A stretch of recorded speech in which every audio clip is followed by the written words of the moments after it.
Hare Krishna. We begin reading chapter 3 from Bhagavad Gita as it is. Yesterday we finished the chapter 2. So we are beginning chapter 3, which is called Karma Yoga. Arjuna vacha jayasi chet karmanaste matta buddhir vachanardana tat kim karmani gore mam niyojayasi keshava. Arjun said, O Janardhan, O Keshav, why do you want to engage me in this costly warfare if you think that intelligence is better than fruitive work? So what happened is we heard in chapter 2, Krishna was giving knowledge to Arjuna. He gave him so much gyan. He was telling him, control your senses, be situated, be a sage of steady mind, all those things. So he gave him a lot of gyan. So now Arjuna is asking, O Keshav, O Janardhan, why you want me to fight then? If you're telling me working, that being situated on the Gyan level, intelligence is better than working for fruitive results. Fruitive results means I will work and I will enjoy. I will get something from it and I will enjoy from it. So the Supreme Personality of Godhead, Sri Krishna, has very elaborately described the constitution of the soul in the previous chapter with a view to delivering his intimate friend Arjuna from the ocean of material grief. So Krishna was telling what's the constitution of the soul, what's our position. Soul is infinitesimal, cannot be changed, cannot be cut, cannot be dried, cannot be killed.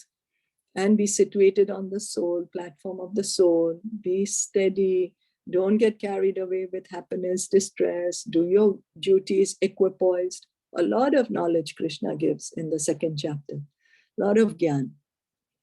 So, and the path of realization has been recommended, Buddhi Yoga or Krishna consciousness. Krishna also told Arjuna that you become Krishna conscious. Become a sage of steady mind. A sage of steady mind means Krishna conscious, fixing the mind on Krishna. So now, sometimes Krishna consciousness is misunderstood to be inertia. And one with such a misunderstanding often withdraws to a secluded place to become fully Krishna conscious by chanting the holy name of Lord Krishna. So sometimes we misunderstand what does it mean to become Krishna conscious, that I need to just sit down in one place and chant Hare Krishna and I don't need to do anything. In a secluded place, go away to some far away place. But that is a misunderstanding. Why? Because, but without being trained in the philosophy of Krishna consciousness, it is not advisable to chant the holy name of Krishna in a secluded place where one may acquire only cheap adoration from the innocent public. So why it's not advisable for us at our level? Because we are not fully trained in the philosophy of Krishna consciousness. And if we chant go away in a faraway place and just chant, people will say, oh, this person is so renounced. People will start praising us. And we'll start thinking, oh yes, I'm so great, I'm so renounced. And then that's not Krishna conscious at all. Then we are just back to being where we started. So we didn't help ourselves, even though we are chanting the holy name. So Arjuna also thought of Krishna consciousness or Buddhi Yoga or intelligence in spiritual advancement of knowledge as something like retirement from active life and the practice of penance and austerity at a secluded place. So Arjuna is also thinking that Krishna, you're telling me that become intelligent, Buddhi Yoga. Buddhi Yoga is Krishna consciousness. One who's intelligent takes up Krishna consciousness. So Arjuna is saying, you're telling me don't work for the enjoyment. That, oh, if I work, I'll get some result and I will enjoy. That is called karma or fruitive activities. Working to get some fruit, some result. So Arjuna is telling Krishna, you're telling me don't work like that. You're telling me work with intelligence, do Buddhi Yoga. So even Arjuna is mistaking. He's thinking Buddhi Yoga means what? That you don't do anything. You just sit down, go in a faraway place, renounce, do some austerity, do some penance. Don't do your whatever duties right now that you are, whatever duties you have right now in your position in society. So Arjuna is thinking like that. So in other words, he wanted to skillfully avoid the fighting by using Krishna consciousness as an excuse. So we should not give up our whatever duties or responsibilities that we have by using Krishna consciousness as an excuse.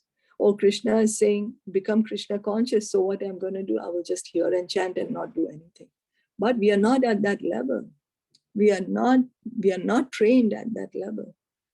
So, but as a sincere student, he placed the matter before his master and questioned Krishna as to his best course of action.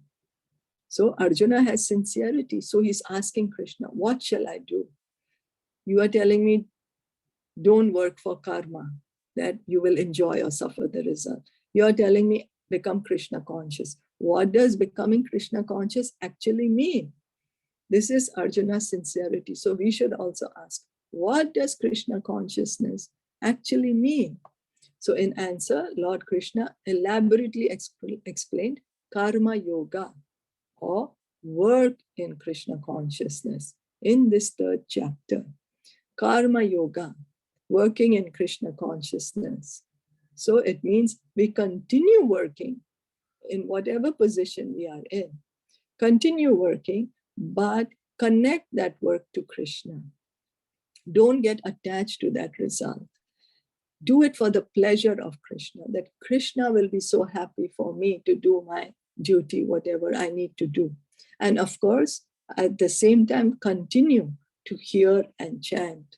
Hearing and chanting should never be given up. Never be given up. So Krishna is saying the whole theme of Bhagavad Gita, the whole point of Bhagavad Gita, Krishna is telling Arjuna is to do this karma yoga. Do your duty, but do it for my satisfaction. And that's how we should do our duty, to satisfy Krishna, to please Krishna. And we will be able to do that only when we are hearing and chanting. If we are not hearing and chanting, we'll forget Krishna and we'll continue doing what we are doing. So that we can do karma yoga, we need to continue hearing and chanting. And whatever duty we have, we do it for the pleasure of Krishna. Offer the result to Krishna. We are cooking, offer the food to Krishna, then eat.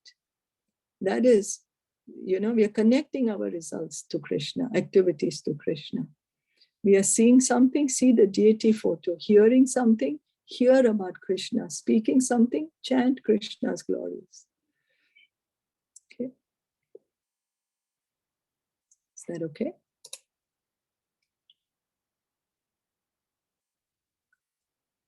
So let's stop here for today for Bhagavad Gita. Thank you so much for listening in. Hare Krishna, Bhagavad Gita ki jai, Srila Prabhupada ki jai, Gaur Premanande, Hari Bol, Hare Krishna.